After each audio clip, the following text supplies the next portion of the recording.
I nearly drowned in the Zambezi River while whitewater rafting, and I basically lost consciousness, started to float away from my body until I was brought back into my body after moving through these tumultuous rapids, and I was saved by a kayaker. And the moment I opened my eyes, I received a message that I was here to share the power of life, meaning share the power of breath with the world, and through my own lens and context. And that was in 2014. And so since then, I've been on a mission to share transformational wisdom, and rooted in all of it has been the power of breath. And I'm so fortunate to be bringing this through to the collective.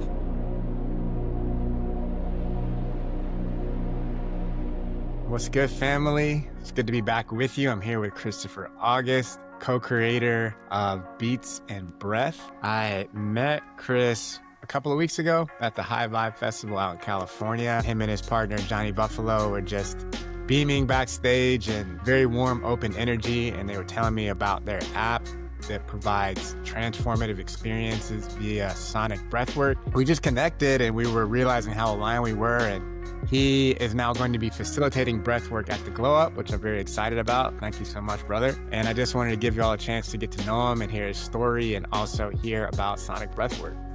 So welcome, Chris. Thanks for being here.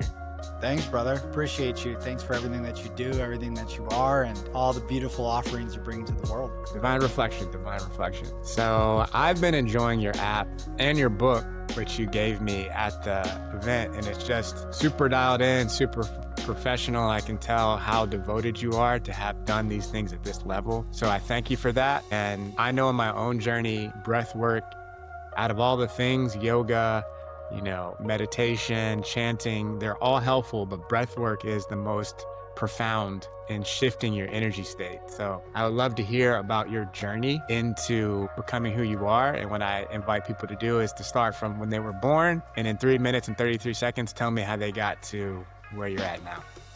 Beautiful. Well, happy to give you the elevator pitch and bring forth the core transformations of my life. So I was born in Buffalo, New York in the 80s, and, growing up at that time, it was a great place to be, city of good neighbors, big fan of Buffalo, and just being there as a child, being able to connect with nature, with the land, and, really as a highly sensitive being growing up, as a very intuitive being growing up, it was very difficult for me at times, though, interfacing with the world.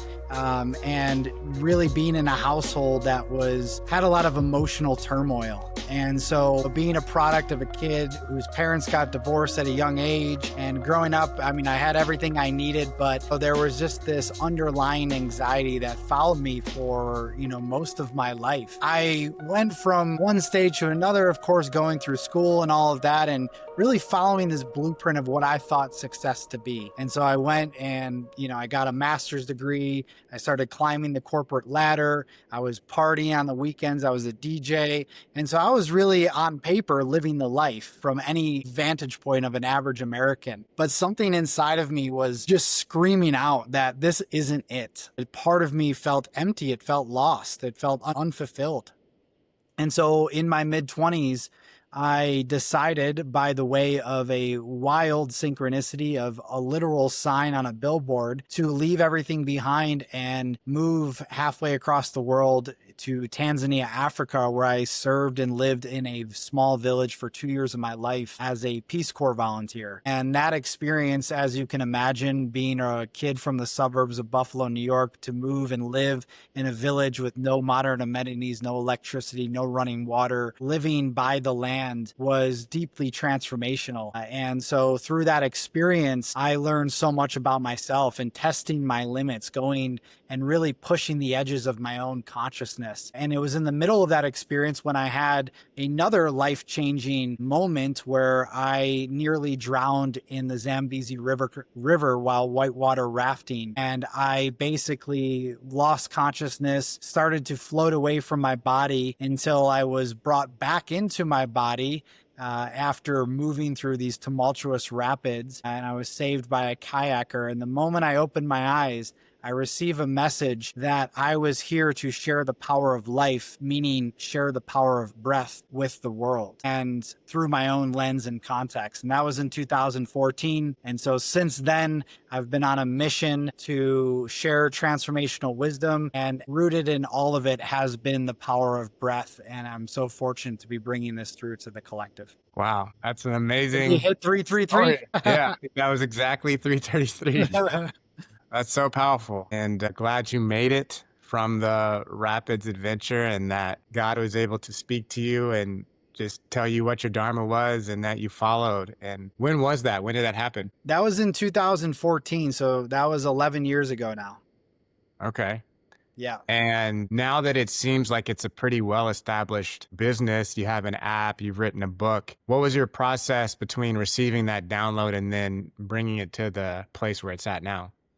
Yeah, it's been many years in the making, just over a decade. There was many challenges along the way. It wasn't just, hey, now you're doing this. It was reintegrating back into society after living in Africa for 2 years, to falling into a deep depression, to studying breath work from a professional vantage point, researching, studying, practicing the modality through the lens of different types of breath work, from rebirthing to soma to transformational breath work, to then in 2020, serendipitously meeting Johnny in Buffalo. And we connected and right away began creating together. And so both Johnny and I have been basically rooted in this mission of sharing the healing powers of breath and sound through the lens of our modality of sonic breathwork for the past 4 to 5 years. And so over that time, we've created what we've created, and now it's beginning to really get into the mainstream and really start to transform thousands of people's lives. And really our intention here is to make healing accessible, fun, and cool, because we blend hip hop and trap beats over the top of these breathwork experiences, and it just becomes a really cool way to tap in and to shift your energy at any time. Amazing. I see the similarity between what you're doing and what we're doing with Dharma Glow, and that's why it's such a great partnership, is because we're really the bridge between the way we say it is Christ consciousness and culture. I was born in Boston, but my family's from Atlanta, and I live in Atlanta now, and it's the Bible Belt. It's very heavy, and I was always taught that I was inherently bad and humans are inherently wrong, and we need salvation externally. But what I've come to know is that we all have access to this Christed energy, this heart consciousness within, and tools like breath work help us remember the divinity that's within. And it kind of penetrates the programming and the trauma to get to the essence. And the essence of everyone is the same, because we're all animated by the same source.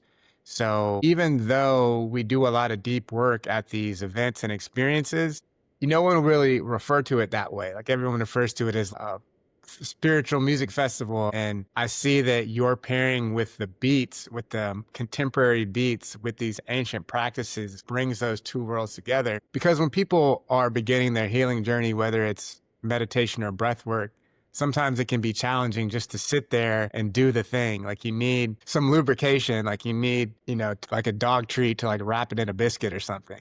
And That's it just right. makes it fun. For sure. For sure. I love that we're also very much aligned in that way. There's a lot of beautiful synergy happening here. Exactly. And to me, that's what art is making connection to God as enjoyable as it possibly can be. Because my favorite artists, Lauryn Hill, Tupac, Bob Marley, like all these people were very much proclaiming higher energy that they were bringing forth, but they just made it really fun. One of my friends was saying, we're jamming. I want to jamming with you.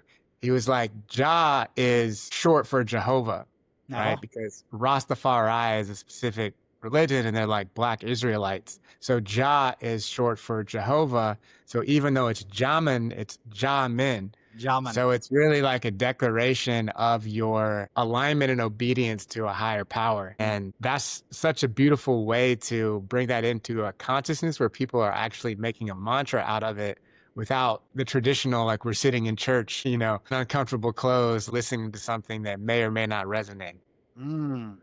I love that.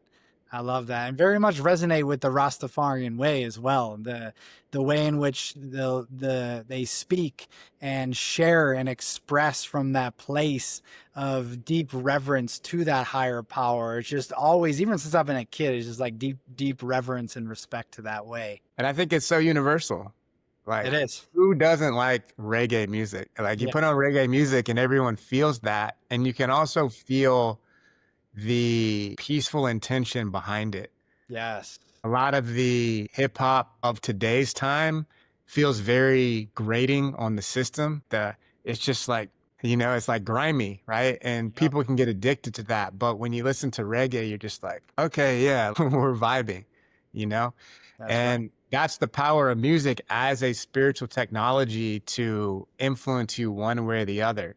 So that's where I see a lot of the synergy is we recognize that music is a very powerful healing modality and we use it intentionally to that end.